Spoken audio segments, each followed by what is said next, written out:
Good morning बच्चों, कैसे हैं आप लोग? बढ़िया। तो आज हम लोग बेटा बात करने वाले हैं इंग्लिश का सेकेंड प्रोज का चैप्टर जिसका नाम है नेल्सन मंडेला।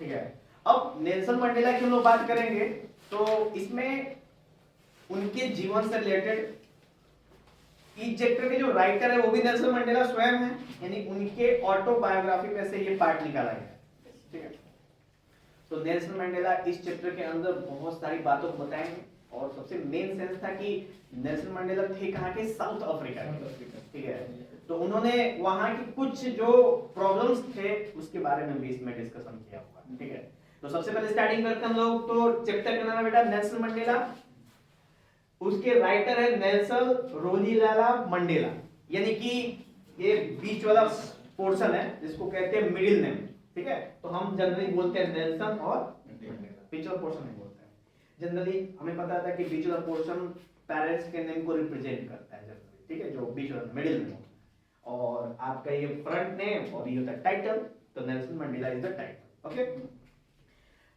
इसका थीम क्या है? थीम जानना है कि आखिर ये पूरा का पूरा जो हम अभी कहानी पढ़ने वाले हैं ये किस चीज पे आधारित है? तो mental grit and determination can change the course of one life. यानी अगर आपके जीवन में, अगर आपके लाइफ में, यानी कि किसी के लाइफ में अगर आपका दृढ़ निश्चय हो, दृढ़ निश्चय का मतलब कि जो आपने ठान लिया है वो बिल्कुल 100% सही हो, एकदम आप उसके पीछे लग गए हो पूरी शिद्दत से, तो कहा जाता है ना कि जब हम किसी चीज के प्रति लग जाते हैं पूरी शिद्दत से तो पूरी की पूरी कायनात मिलाने में लग जाती है उसको, है कि नहीं? तो सेम बात उन्हें कही है, मेंटल ग्रिट और डिटरमिनेशन, यानी कि शिद्दत, मेहनत, उसके पीछे की लगन से हम कभी भी किसी का जीवन चेंज कर सकते हैं, या फिर सेल्फ अपना जीवन भी क्या कर सकते हैं? चेंज कर सकते हैं। तो ये पूरे के पूरे कहानी के अंदर यही होने वाला है। अब नेल्सन मंडेला के जीवन के बारे में जानेंगे, उन्होंने जीवन में कैसे अपने दृढ़ निश्चय और संकल्प के वजह से पूरे साउथ अफ्रीका को भी एक बहुत ही जबरदस्त आजादी दिलवाई और साथ में अपने जीवन को भी परिवर्तित किया। तैयार है हम लोग? इंट्रोडक्शन की बात करते हैं बेटा। तो the chapter is an extract from Mandela's autobiography, और भाई मैं वही जस्ट बात की कि ये जो पार्ट है ये मंडेला के ऑटोबायोग्राफी यानी आत्म जो किताब होती है, सेल्फ जो बुक होती है, उसमें से निकाली गई है। उस बुक का नाम है लॉन्ग वॉक टू फ्रीडम, यानी कि इसका अगर मतलब निकाला जाए तो आजादी के तरफ एक लंबा कदम, लंबे कदम से हमने आजादी को प्राप्त किया। It provides us a glimpse of the early life of Nelson Mandela, और हम इस कहानी में जानेंगे कि नेल्सन मंडेला के शुरुआती जीवन कैसा। ठीक है, his education, 30 years in prison and the pain he had suffered in his young age। तो हमें तीन चीज जानना है। पहला कि वो किस तरह से पढ़ाई लिखाई करे, यानी एजुकेशन उनका। दूसरा कि वो 30 साल जेल में बिताया, 30 ईयर, बहुत बड़ी वैल्यू होती है। ठीक है, 30 साल उन्होंने अपनी पूरी लाइफ 30 साल की जेल में बिताई, यानी पूरी जवानी कहां चली गई? जेल में चली गई। And the pain he had suffered in his young age, यानी कि अपने शुरुआती दिनों में, यानी जब वो आपके एज के रहे होंगे उस समय उन्होंने कौन कौन से प्रॉब्लम को क्या किया, उन्होंने फेस किया, इसके बारे में भी हम लोग जानने वाले हैं। It also recount his fight for the freedom of his own people who were tortured by the whites। तो हमें ये बात मालूम है कि अंग्रेजों ने शुरुआती के समय में पूरे विश्व में जहां जहां हो सके उनके बस में था तहां तहां कब्जा कर लिया था, और वहां की संसाधनों का बहुत ही दुरुपयोग करते थे, यानी वहां का आइटम उठाते थे और ले जाके अपने देश में भरते रहते थे। ठीक है, तो पता है ना साउथ अफ्रीका जो है वो गोल्ड प्रोड्यूसिंग कंट्री है, यानी पूरे दुनिया में, दुनिया का मतलब एक बहुत बड़ा हिस्सा जो गोल्ड प्रोड्यूस करता है वो कौन है? साउथ अफ्रीका है। तो अंग्रेजों की तो जैकपॉट था वो, है कि नहीं? जहां पे एकदम एकदम मिलने वाला चीज था कि एकदम वहीं से डायरेक्ट हर एक चीज लाओ, पूरे विश्व में बेचो और कमाओ, और अपना कुछ लगना नहीं है और प्रॉफिट चगुना पचगुना, है कि नहीं? तो और एक और बात है कि जब इन्होंने आजादी की लड़ाई लड़ी नेल्सन मंडेला ने, तो आखिर किसके प्रति वो आजादी की लड़ाई लड़ने वाले थे? तो वो थे गोरे। गोरे यानी कि ब्रिटिशर्स, अंग्रेज। अंग्रेज ने उनके देश पे बहुत सालों से शासन किया था और वो वहां के लोगों को मजदूर समझते थे, मतलब इसको कहते हैं स्लेव। स्लेव मतलब गुलाम, ठीक है, गुलाम समझते थे। गुलाम समझने क्या है, गुलाम बना के रखते थे और उनसे सारे काम करवाते थे और उनको वेतन या फिर खाना वो भी क्या देते थे, कम देते थे। केजीएफ देखे हो? केजीएफ में देखे हो जो मजदूरों को जबरदस्ती बांध बांध के हाथों में बेड़ियां पहना पहना के ले जाके खुदाई करवाते थे। तो केजीएफ मतलब कोलार गोल्ड फील्ड, वो जगह का नाम है, कोलार गोल्ड फील्ड, जो इस समय कर्नाटका में है, ठीक है। तो जो कोलार गोल्ड फील्ड है वहां पे इस तरीके से काम करवाते थे। अगर नॉर्मल अगर मजदूरी देते सब 500 रुपये प्रतिदिन का, तो बर्बाद ना हो जाएंगे सब, और ऐसे गवर्नमेंट की नजर में भी आ जाएंगे। तो इसीलिए वो लोगों को अगवा करते थे, गुलाम बनाते थे और खुदाई करवाते थे। और यही सेम चीज होता था वहां पे भी। कहां पे? साउथ अफ्रीका में। क्योंकि साउथ अफ्रीका, इंडिया में तो एक जगह है कोलार छोटा सा, साउथ अफ्रीका में तो भरा पड़ा है एकदम, मतलब पूरा का पूरा सल्तनत है जिसमें केवल सोना ही सोना मिलता है। तो तुमको लगता होगा कि साउथ अफ्रीका में सोना मिलता है तो साउथ अफ्रीका बहुत ही संपन्न देश होगा। एक और देश है नामीबिया, उसके बगल में ही है। एक और देश है जाइरे, उसके बगल में ही है। सब एक दूसरे के आसपास है। ये इस देश में जिस दिन चले जाएंगे आप लोग ना, हाँ देखो एक और याद आ गया, कंबोडिया। कंबोडिया भी एक जगह है वहीं पे।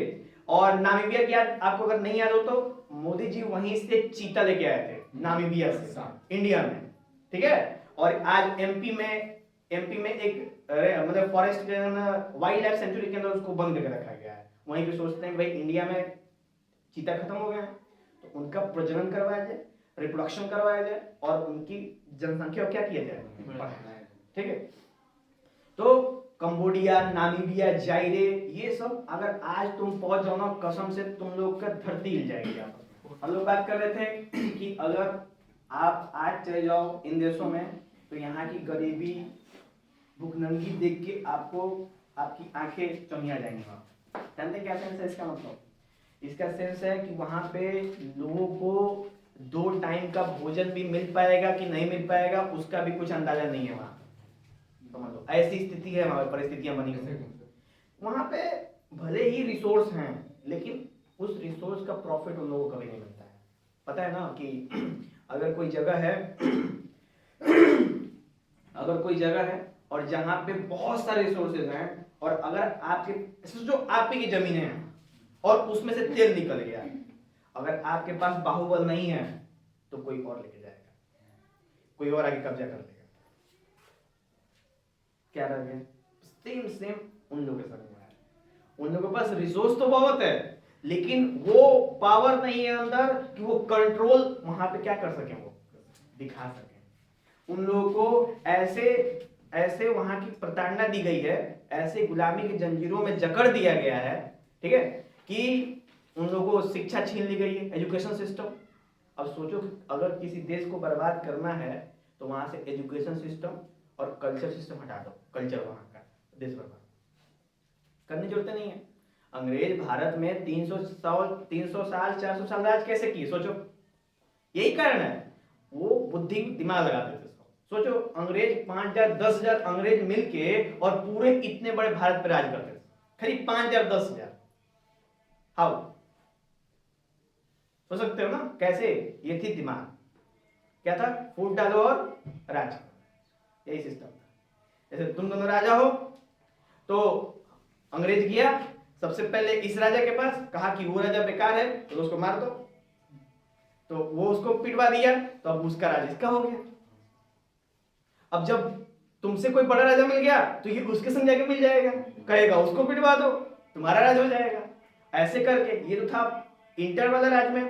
एक केस था, क्या कंडीशन, कि मान चलो कि एक ही परिवार है, एक परिवार में एक राजा है, बाकी सब उसके भाई बंधु हैं। अब भाई बंधु हैं, राजा का परिवार है तो राजा सबको बनने का इच्छा है, तो जाएगा अंग्रेज, कहेगा तुम राजा बनना है, बोलो उसको कत्ल करवा दें, रातों कत्ल करवा दें, मर गया तो नया राजा बना दिया। अब तुम नया राजा किसकी वजह से बने हो? अंग्रेज की वजह से। अंग्रेज जो कहेगा मानोगे, हो गया बता। मेंटल शोषण कहते हैं इसको, कहते हैं मानसिक शोषण। शोषण हमेशा केवल शारीरिक नहीं होता है, फिजिकल नहीं होता है, दिमागी शोषण भी होता है कि नहीं? नेक्स्ट हम लोग बात करते हैं, तो स्टार्टिंग है the oath taking ceremony of Nelson Mandela, this first black president of south Africa and his colleagues took place on 10th May 1994। तो जो नेल्सन मंडेला, जो पहली ब्लैक राष्ट्रपति, ठीक है, फर्स्ट ब्लैक राष्ट्रपति साउथ अफ्रीका के, वो 10 मई 1994 को सब अपने साथियों के साथ शपथ लेते हैं कि मैं नेल्सन मंडेला अपने पूरे होशो हवास में इस देश का राष्ट्रपति पद ग्रहण करता हूं, और इस तरह की जो भी फॉर्मेलिटीज हैं उन्होंने पूरी की। ओथ लिया, ओथ मत समझते हो ना, ओथ मतलब होता है शपथ लेना, ठीक है।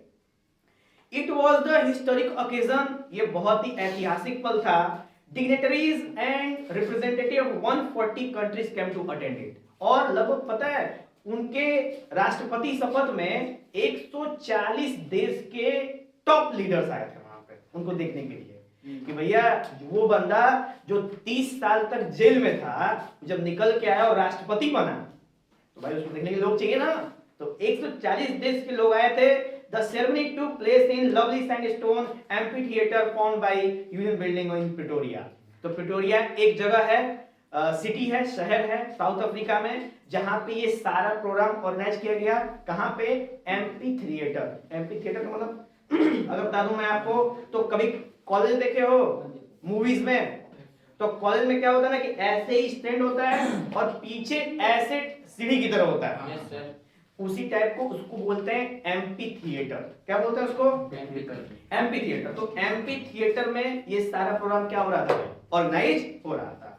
नेक्स्ट है first mister de Klerk the second duty president and then Thabo एम्बेकी the first duty president where shown in. तो सबसे पहला राष्ट्रपति किसको बनाया गया? नेल्सन मंडेला को। उसके बाद बनाया गया फर्स्ट मतलब सेकंड मतलब ड्यूटी समझते हो ना, उपराष्ट्रपति। तो उस समय 2 उपराष्ट्रपति बनाए गए, एक का नाम है आपका मिस्टर डी क्लर्क और दूसरे का नाम है थैबो एम्बेकी। 2 उपराष्ट्रपति बन गए। सीधा बैठिए आप। Nelson Mandela took oath as a president, राष्ट्रपति तौर पर उन्होंने अपना शपथ ग्रहण किया। He pledge to obey and uphold the constitution and devoting himself to the well-being of republic its own people. यानी उन्होंने शपथ लिया कि मैं अपने देश का संविधान की शपथ लेता हूं कि जब तक मैं राष्ट्रपति रहूंगा अपने देश का नाम, गौरव, शौर्य कभी झुकने नहीं दूंगा और हमेशा देश को आगे प्रगति के लिए ही समर्पित रहूंगा। इस टाइप का उन्होंने क्या किया? शपथ लिया। नेक्स्ट है the president Mandela address the guest, he welcome and thank them for having come to take position with the people of his country for common victory of justice, peace and human dignity. तो वहां पे जितने भी लोग मौजूद थे उस amphi theatre में, जितने भी लोग मौजूद थे उन सबको नेल्सन मंडेला ने एकदम आभार व्यक्त किया कि आप लोगों का काफी आभार है, आशीर्वाद आप लोग का रहना चाहिए हमारे ऊपर, ताकि हम इस बड़ी जिम्मेदारी को क्या कर सकें? निभा सकें। बड़ी जिम्मेदारी क्या थी? राष्ट्रपति किसी देश का सबसे बड़ी जिम्मेदारी होती है कि नहीं? नेक्स्ट है after getting political freedom his government pledged to liberate people from the bondage of poverty, deprivation, suffering, gender and other discrimination। और उनके राज्य में उन्होंने जब शपथ ले लिया तो उसके बाद वो किस किस फील्ड में काम किया? तो पता है उस समय सबको गुलाम बना के रखा जाता था, जिसकी वजह से किसी को भी उनका हक नहीं मिलता था, जिसको कहते हैं मानवाधिकार। नाम सुने? मानवाधिकार, ह्यूमन राइट। जैसे हर एक मानव है उसका कुछ अधिकार है, जैसे भारत में वैसे करके 6 अधिकार है। जैसे राइट टू फ्रीडम यानी आजादी का अधिकार, राइट टू स्पीच बोलने का अधिकार, राइट टू एजुकेशन शिक्षा का अधिकार, राइट टू और भी है, ऐसे करके 6 है टोटल।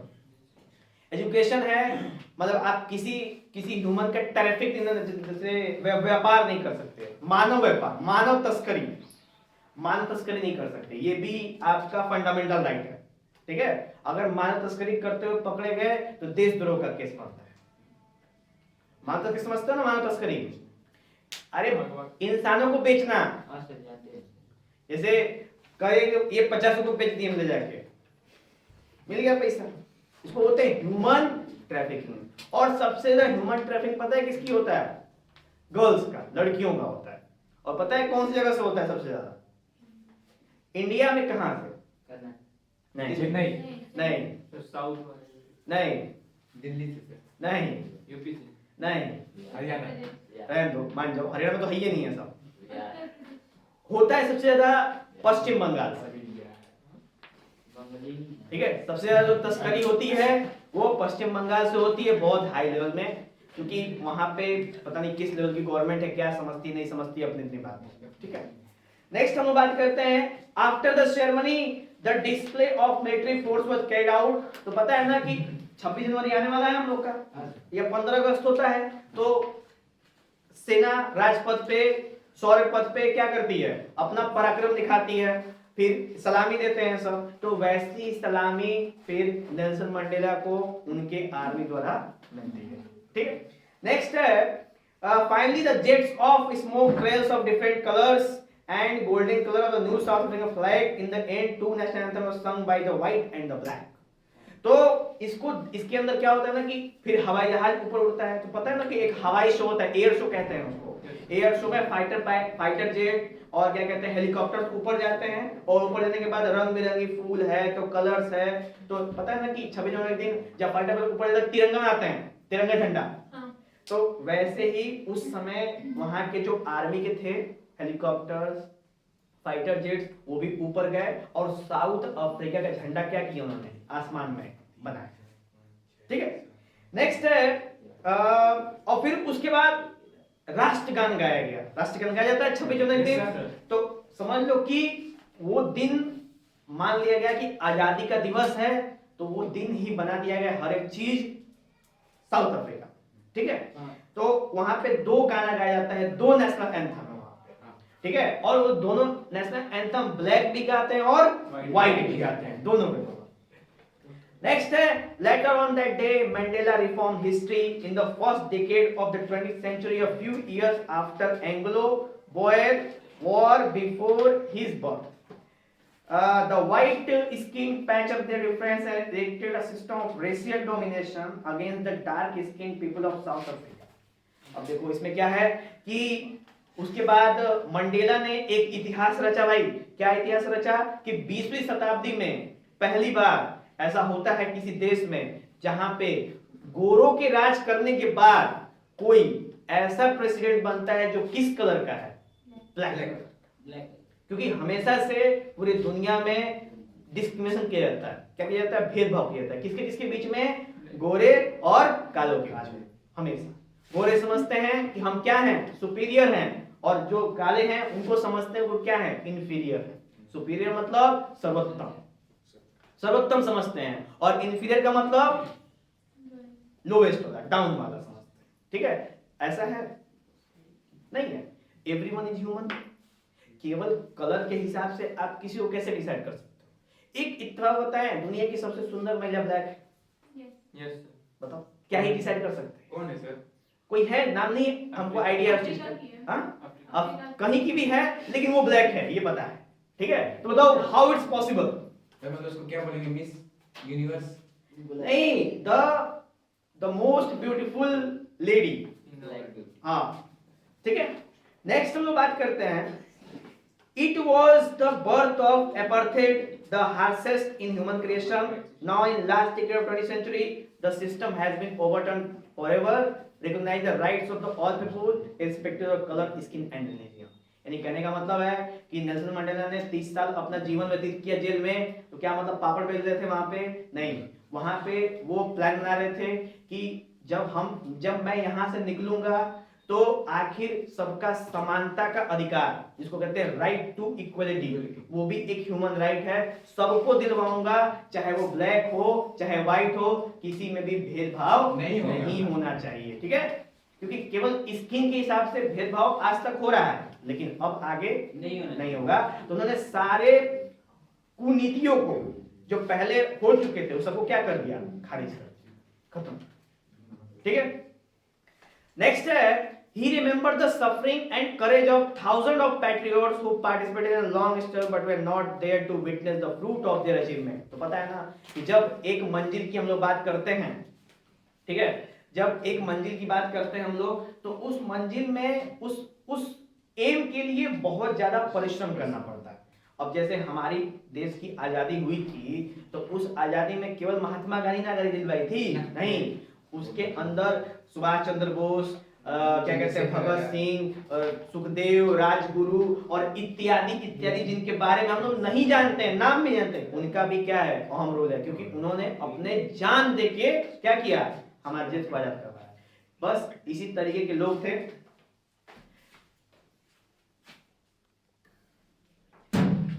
नेक्स्ट है, तो नेल्सन मंडेला ने क्या बात कही थी, मोस्ट इंपोर्टेंट, तो उन्होंने कही थी कि आजादी को पाने के लिए इन सारे लोगों ने अपने खून पसीना एक कर दिया, लेकिन हम आज उन लोगों को याद करना चाहते हैं जो लोग आजाद तो हो गए, लेकिन वो आजादी का फल नहीं चख सकते। क्यों? क्योंकि वो कब्र में जा चुके हैं। It was the reign of oppressions and cruelty that created a deep wound in African people, but deep oppressions produces the Oliver Tambos, the Walter Sislus, the Yusuf Dadus, the Chief Lutulis, the Bram Fishers, the Robert Sawikes, etc., men of unparalleled courage, wisdom, and generosity. Mandela thinks South Africa's real wealth is her people who are finer, truer than purest diamond. तो पता है ना कि Africa gold produce करता है, Africa diamond produce करता है। ठीक है, यानी सोचो इतनी कीमती चीजों का वो देश है और वहां पे भूखे नहीं घूम रहे हैं। तो मैंने इसका कारण बताया था, किस वजह से, बाहुबल भी अंदर होना चाहिए। तो नेल्सन मंडेला जब इसकी चर्चा कर रहे होते हैं अपने स्पीच में, तो उन्होंने बताते हैं कि ये हमारे अफ्रीकन पीपल को बहुत प्रताड़ना हुई है, हमारे ऊपर बहुत अत्याचार हुए हैं, गोरों के द्वारा किए गए हैं, लेकिन इस अत्याचार के बावजूद अभी हमने बात की ना, भगत सिंह, सुभाष चंद्र बोस, और जैसे कि ऐसे करके जितने भी फ्रीडम फाइटर रहे हैं, कुछ नामी गामी, ऐसे कुछ नामी गामी फ्रीडम फाइटर अफ्रीका में भी थे, जिनका नाम नेल्सन मंडेला ने अपने स्पीच में लिया था। कौन कौन है भाई? ओलिवर टैम्बोस, वॉल्टर सिसुलस, यूसुफ डैडूस, ऐसे करके 5-7 थे वहां पे, जिनको नेल्सन मंडेला क्या करते हैं, मैं भले ही, हमारा देश भले ही इस समय से, विकट समय से गुजरा है, लेकिन उसके बावजूद हमारे देश में ऐसे साहसी लोग हैं, इसकी हम बहुत ही प्रशंसा करते हैं और कामना करते हैं कि हमारा देश ऐसे ही वीरों से क्या रहे, भरा रहे। अब जब तक अगर साहसी लोग नहीं होंगे किसी देश में, तो क्या उस देश का विकास होगा? कभी नहीं होगा। अगर सोचो, भगत सिंह, सुखदेव, राजगुरु, चंद्रशेखर आजाद, नेताजी सुभाष चंद्र बोस अगर नहीं होते, तो क्या हमें इतनी जल्दी आजादी मिलती? नहीं मिलती, और 200-300 साल लगे रहते आजादी के लिए। समझ? लेकिन तभी भी क्यों लोग कहते हैं कि महात्मा गांधी की वजह से हम लोग को मतलब आजादी मिली है? मेन बात है, महात्मा गांधी बच गए थे, आखिर तक बच के वही आए थे, और सबसे एजेड थे, आखिर तक बच के भी आए थे, सबसे एजेड भी थे, इस वजह से उनको कहा गया फादर ऑफ द नेशन। और पूरे देश के, पूरे वर्ल्ड के अकॉर्डिंग, जानते हो, ऐसा कहा जाता है कि अभी नेल्सन मंडेला के गुरु भी महात्मा गांधी हैं, क्योंकि जब वो महात्मा गांधी अफ्रीका में थे, तो उस समय उनको चलती ट्रेन से फेंक दिया गया था। ठीक है, और इसकी वजह से उन्होंने वहां पे आंदोलन छेड़ दिया। वो उन्होंने एक क्या लुत्ती छिड़काई, लुत्ती मतलब एक आग की छोटी सी लौटा, चिंगारी कह सकते, और वो चिंगारी को नेल्सन मंडेला ने क्या कर लिया, दांत से पकड़ लिया। ठीक, और उसके बाद उन्होंने उससे क्या किया, पूरा का पूरा आग बनाया, है कि नहीं, पूरा का पूरा कंप्लीट आग बना दिया उससे। और आज देखो, आज का मतलब उन्होंने मेहनत करते गए और फिर देखो आज आजादी मिल गई।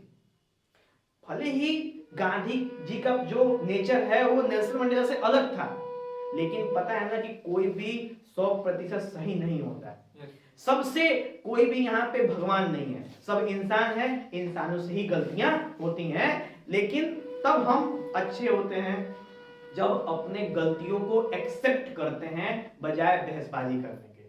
और जब हम अपने गलतियों को एक्सेप्ट करते हैं तब हमारे पास दो चॉइस होती है, क्या? या तो हम उस गलतियों से सीख लें या तो हम दोबारा फिर गलती करें। तो लाइफ में हमेशा याद रखना कभी भी कि हमेशा दो गलतियों के बीच में एक लंबा गैप होना चाहिए, ताकि वो पुरानी वाली गलती क्या हो जाए, भूल जाए, है ना। लाइफ हमेशा याद रखना, दो गलती करो कोई दिक्कत नहीं है, लेकिन गलतियों के बीच में जो जगह हो क्या हो, लंबा। जैसे एक गलती आपने 10 साल पहले की, तो अब 10 साल जब बीत गए, लंबा समय हो गया, जब दोबारा गलती करोगे तो पिछली गलती लोग क्या कर चुके होंगे, तो ये वाली गलती तुम्हारी पहली मानी जाएगी। अब सोचो तुमने कल गलती की, फिर आज भी की, कल भी, परसों, नरसों, तुम्हारा लिस्ट गलतियों नाम में आ जाएगा। अब तुमको जब भी कोई देखेगा ना कहेगा सही नहीं लड़का है, हमेशा गलती करता रहता है। समझा? पढ़ाई लिखाई रिसर्च की बात नहीं कर रहा हूं, मेन चीज है ये हमारे जो सोसाइटी है इसकी बात कर रहा हूं, क्योंकि सोसाइटी में लोग सीधा क्या करते हैं, बात नहीं करते हैं, उंगली करते हैं। और वो चीज जानते हो सुनने में बहुत ही ऑकवर्ड महसूस होगा। जानते हो क्या कहोगे आप मन में, खात नहीं हो अपन माई बाबू को, और दूसरा कोई कैसे हमको कहे, है ना, ये बात आती है मन। लेकिन पता है ये बात सोचो, अगर तुम कुछ नहीं करते तो बात आती, बात को समझो, थोड़ा सा महसूस करो। हाँ, बात दो तरह की है बाहर वालों की, एक होता है जो तुम्हारी बुराई कर रहा है, सब बुराई कई तरह की होती है ना। जैसे मान लो अगर तुम अच्छा कर रहे हो, बहुत बढ़िया कर रहे हो, तभी भी लोग जलते हैं, तो अच्छा कर रहा है, ये तो हमसे आगे निकल जाएगा, ऐसा होता है, ठीक है। और बहुत कम केस होते, जैसे तुम्हारा केस, तुम्हारे केस में जो लोग कह रहे हैं वो सही कह रहे हैं, ठीक है, क्योंकि आपने अपने आप को सबको ऐसा दिखा के रखे हो।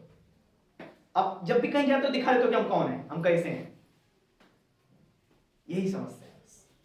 मान के चलो कि हम सनी की बात कर लेते हैं। अब सनी भले ही बहुत खतरनाक हो, क्या क्या करता हो, तुमसे भी बड़ा खतरनाक हो, लेकिन उसको पता है कि कौन से समय में हमको कैसा बिहेवियर रखना है।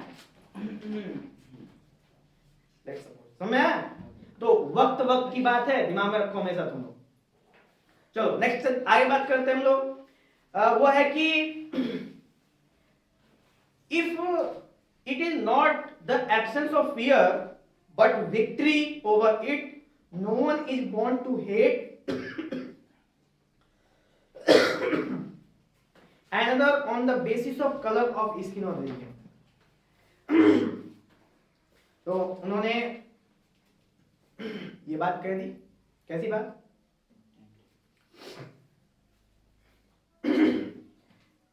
कलर के नाम पे, स्किन के नाम पे, ब्लैक एंड व्हाइट के नाम पे किसी के संग भी डिस्क्रिमिनेशन, यानी जो मैं बात आपको बता रहा हूं वही सारी बात है, कुछ अलग नहीं है।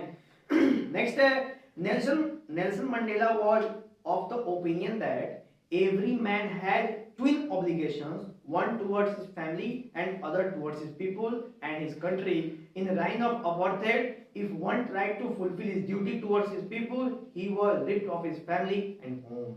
देखो, एक इंसान है, उसकी दो तरह की सोच होती है, एक उसके परिवार के प्रति, दूसरी उसके समाज और देश के प्रति। तो अगर कभी क्या होता है, जब डिस्क्रिमिनेशन क्या होता है, डिस्क्रिमिनेशन जब होता है ना, भेदभाव, तो अगर तुम अपने समाज के प्रति अच्छा सोच रहे हो तो समाज के ही कुछ ऐसे वर्ग होंगे जो तुमको क्या कर देंगे, तुम्हारे फैमिली से अलग कर देंगे, तुम्हारे फैमिली से क्या कर देंगे, वो अलग कर देंगे। तो बताओ, ना ही समाज रहा ना ही, इसीलिए लोग कुछ भी आवाज उठाने से क्या करते हैं, डरते हैं, इसलिए डरते हैं लोग, इसलिए कहते हैं कि यार हमको कमाने खाने से फुर्सत नहीं कि कोई आवाज उठाए। और इसकी वजह से जो अपर लोग हैं इकोनॉमी के मामले में, वो क्या करते हैं, लोअर लोगों का शोषण करते हैं, इस चक्कर, ठीक है। नेक्स्ट है Mandela said that he was born free, और मंडेला ने कहा था कि मैं पैदा हुआ था आजाद, मैं पैदा हुआ था आजाद। He had the freedom to run in the field, swim in the stream and ride on the bull, और मुझे अपने जीवन में कुछ भी करने की आजादी थी। Boyhood freedom was an illusion, और अभी आप लोग बचपन में रहते हो, जब बचपन में हो और आपको लगता है कि मैं आजाद हूं, ये एक मिथ्या है। मिथ्या का मतलब झूठ है, छलावा है, ये इल्यूजन है। इल्यूजन मतलब जादू है, जो हो तो रहा है मतलब कि है नहीं पर दिख रहा है। तो आप लोग दिमाग में क्या है, मैं आजाद परिंदा हूं, खुली आसमान के नीचे उड़ रहा हूं, ऐसा नहीं, ये क्या है, इल्यूजन है, ठीक है। ऐसा मंडेला बोलते हैं। As a student he wanted transitory freedom, freedom to stay out at night to read books of his choice. उन्होंने कहा था कि एक छलावा था, छलावा है, क्योंकि हम अपना पूरा जो वक्त है ना, अपना जब चाइल्डहुड में रहते हैं, हम लोग बचपन में रहते हैं, तो हम अपना पूरा वक्त कहाँ यूज करते हैं, फालतू कामों में, फालतू कामों में, बिना आलतू फालतू कुछ काम हम लोग पूरा वक्त क्या कर लेते हैं, उपयोग कर लेते हैं। जबकि करना क्या चाहिए, इस समय में हमें कुछ ऐसी ऐसी किताबों को पढ़ना चाहिए जिससे हमारा चरित्र क्या हो जाए, निखर जाए। क्यों? क्योंकि जो चरित्र है वही सबको समझ में आता है। चरित्र डिसाइड करता है कि आपकी पर्सनालिटी सोसाइटी में कैसी है, चरित्र डिसाइड करता है। अगर आपने एक अच्छा चरित्र बना के रखा है तो इसका मतलब 10 लोग आएंगे, आपको प्रणाम सलाम करेंगे, आपकी रिस्पेक्ट करेंगे। रिस्पेक्ट करेंगे किस वजह से करेंगे, क्योंकि उन्हें लगता है कि आपके ऊपर भरोसा किया जा सकता है। हर एक बात पर भरोसा नहीं होता है, कभी कभी भरोसा बहुत नॉर्मल सी चीज होती है, क्योंकि हम बिना भरोसे कोई बात नहीं कह सकते। कोई एक छोटा सा बात भी कहना होगा ना तो हमको भरोसा करना पड़ेगा। अब देखो, आज हम आपसे ये सारी बातें बता रहे हैं क्योंकि हमें आपके ऊपर ट्रस्ट है कि आप लोग पढ़ेंगे और पढ़ने के बाद बढ़िया नंबर लाएंगे। अब आप लोग का रिटर्न में हमारे ऊपर कुछ ट्रस्ट है, तभी तो आप लोग बैठ के हमारी बातों को सुन रहे हैं, नहीं तो हम लोग क्यों सुने किसी की बात को, किसकी औकात जो हमको सुना रहे है कि नहीं, ऐसा सोच रहे हो पेरेंट्स। नेक्स्ट है, as a young man he yearned for basic honorable freedom of achieving his potential of earning, marrying and having a family. When he became a young man and joined the African National Congress Party, तो जब वो बचपन में थे तो उनका पूरा बचपन खराब हो गया था, क्योंकि उनको चाहिए था किताबें पर वो मिली नहीं। उसके बदले में क्या मिला, तो उसके बदले में उनको बहुत सारी कठिनाइयों का सामना करना पड़ा, जैसे गरीबी। गरीबी सबसे बड़ी कठिनाई है, क्योंकि गरीबी होगी तो आपके पास समय नहीं होगा, समय का मतलब धन नहीं होगा, धन नहीं होगा तो आप कुछ चीजें कर नहीं सकते अपने जीवन में, पढ़ नहीं सकते, जो आपके मनपसंद काम है वो कर पाओगे नहीं कर पाओगे अगर आप गरीब रहोगे तो, अगर आपके पास धन नहीं रहेगा तो आगे ना। तो इन सब चीजों से कौन गुजर रहा था, नेल्सन मंडेला अपने बचपन का बता रहे हैं, ठीक है। जब वो बड़े हुए तो उन्होंने शादी ब्याह किया और अपने जीवन में कुछ मुकाम हासिल किया, कुछ नौकरी करते थे, कमाते थे, कमा के लाते थे, अपने बीवी बच्चों को देते थे, कुछ खाते थे, कुछ पीते थे, कुछ मौज उड़ाते थे। लेकिन उनका लाइफ क्या चल रहा था उस टाइम में, थोड़ा सा नॉर्मल चल रहा था, ठीक है। लेकिन उनका बचपन सही नहीं था। जब वो कमाना शुरू किए तब थोड़ा सही हुआ, उससे पहले वो क्या थे, बहुत ही दरिद्रता में जी रहे थे। दरिद्रता में समझते हो ना, जहाँ पे धन की कमी होता है, ठीक है। नेक्स्ट है, when he became a young man and joined the African National Congress Party, और जब वो बड़े हुए तो उन्होंने वहां का एक पार्टी को ज्वाइन किया, African national Congress party. he first wanted freedom only for himself and then for all people and his country। और जानते हो सबसे पहली चीज क्या थी उनको सबसे पहली चीज थी कि सबसे पहले आजादी किसको मिले, उनको और उसके बाद उनके देश को। जानते हो जीवन में हम यही करते हैं मैक्सिमम चीज, हम हमेशा सेल्फिश हो जाते हैं मैक्सिमम की बात, ठीक है। हम चाहते हैं कि सबसे पहली चीज वो हमें मिले, बाद में मिले चाहे ना मिले घंटा फर्क पड़ता है किसी को, लेकिन ऐसा नहीं है। हमेशा सेल्फिश होना अच्छी बात नहीं है और हमेशा सेल्फिश नहीं होना भी अच्छी बात नहीं है। अब जैसे एक जगह है जहां पे बहुत तरह के कार्य वहां पे हो रहे हैं, ठीक है, तरह तरह के कार्य हो रहे हैं। अब तरह तरह के कार्य हो रहे हैं वहां पे, कुछ सामाजिक कार्य हो रहे हैं, कुछ दान दक्षिणा चल रहा है, और तुम वहां पे कहोगे नहीं हमको चाहिए, कुल का कुल हमको चाहिए, चलेगा वहां पे, अच्छा लगेगा, नहीं अच्छा लगेगा। अच्छा, पढ़ाई की बात आ गई, एजुकेशन सिस्टम आ गया, अब आपको यहाँ पे सेल्फिश बनना चाहिए। हमको क्यों नहीं पढ़ना है भाई, हम पढ़ेंगे तभी ना अपना करेंगे। अच्छा तो एग्जाम में कोई दूसरे को मदद कर पाएगा? नहीं कर पाएगा। ये जगह है आपके सेल्फिश बनने का, मोस्ट है कि नहीं? तो नेक्स्ट है both need to be liberated. The oppressor is a prisoner of factor prejudicial narrow mindedness. The oppressor and the oppressed both are wrought by their humanity. तो जानते हो, अगर आप जीवन में अगर किसी को भी प्रताड़ित करोगे, प्रताड़ित का मतलब अगर किसी को आप जानबूझ के दबाओगे, उसके आपको पता है कि वो कमजोर है तो दबा दोगे उसको? नहीं। हमने हमारे सोसाइटी में, हमारे ग्रंथों में, हमारे पुराणों में ऐसा मेंशन किया गया है कि जब भी कोई ऐसा मिले, ऐसा व्यक्तित्व हो जो कमजोर हो हर एक मामले से, तो जो लोग उससे अच्छे हैं उसको उनका हाथ पकड़ के और उनको भी उसके बराबर क्या करना चाहिए? लाना चाहिए। ऐसा ही है क्या? ऐसा होता है इस कलयुग में? नहीं होता है। सब लगे हुए हैं कि फलाना कहाँ आगे बढ़ता है। नहीं, यही तो बात है। तो समस्या यहीं पे स्टार्ट होती है। हमको प्रॉब्लम जानते हो कब होती है? इससे नहीं होती है कि दूसरा बढ़ रहा है, मतलब कि हम दूसरा बने, हम बढ़ रहा है, सॉरी, प्रॉब्लम इसलिए नहीं होती कि हम ग्रोथ हो रहा है। प्रॉब्लम ये होती है कि दूसरा क्यों बढ़ रहा है। हमारे ग्रोथ से किसी को प्रॉब्लम नहीं है, यानी पर्सनल ग्रोथ से किसी को प्रॉब्लम नहीं है। प्रॉब्लम किससे है? दूसरा क्यों ग्रोथ कर रहा है, ये प्रॉब्लमेटिक है समझ। और यही पूरा मेन जड़ है हर एक चीज का। ठीक है, जिस दिन आपने सोच लियो कि वो बढ़ रहा है, हम तो बढ़ रहे हैं, हम भी बढ़ रहे हैं, तो उसको नीचे गिराने की जगह पे तुम अपने आप को ऊपर बढ़ाओगे तो ऑलवेज हमेशा क्या रहोगे? ऊपर, टॉप पे रहोगे। अच्छा, अभी लोग क्या करते हैं? अपने को छोड़ देंगे, उसको काटना शुरू करेंगे। अपने को फोकस नहीं है, अब वो क्या कर रहे हैं? उसको गिराने में लगे हुए हैं, और पता नहीं चलेगा कब जो काट रहे थे वही कट गए जीवन, और जिसको काट रहे थे वो बढ़ के आगे निकल गए। समझा? तो ये थी पूरे कहानी की समरी, जिसमें नेल्सन मंडेला ने अपने जीवन के अंदर बहुत ही विभिन्न तरीके को जिया है। चाहे वो कोई परिस्थिति हो, अमीरी वाली परिस्थिति हो, चाहे अमीरी नहीं थी कभी, गरीबी वाली परिस्थिति हो या फिर एवरेज परिस्थिति हो, ठीक है। और उन्होंने अपने देश के प्रति बहुत सारी चीजों को बढ़िया करने की कोशिश करी है। और इसी के साथ हम लोग इस कहानी को समाप्त करते हैं। और आप लोग इस पे एक समरी खुद लिखेंगे अपने शब्दों में, according to your point of view, कि नेल्सन मंडेला ने अपने जीवन में क्या क्या चीजें बनाई, हासिल की, कैसे चाहते थे, क्या सोच थी उनकी, हर एक चीज के ऊपर। और इससे पहले हम लोगों ने लेंचो वाली बात की थी ना, लेंचो वाला भी समरी बना लीजिएगा। समरी का मतलब होता है सेंट्रल आइडिया। सेंट्रल आइडिया लिखना जरूरी है। सेंट्रल आइडिया समझते हो क्या होता है? सेंट्रल आइडिया यानी पूरी कहानी 4 लाइन में क्या कहती है। अगर 4 लाइन में पूरी कहानी समझाना चाहो तो क्या कहती है, तो उसको बोलते हैं सेंट्रल आइडिया। उसको आपको दोनों कहानी का लिख के दिखाना है, हम कर देंगे। ठीक है, मतलब क्या?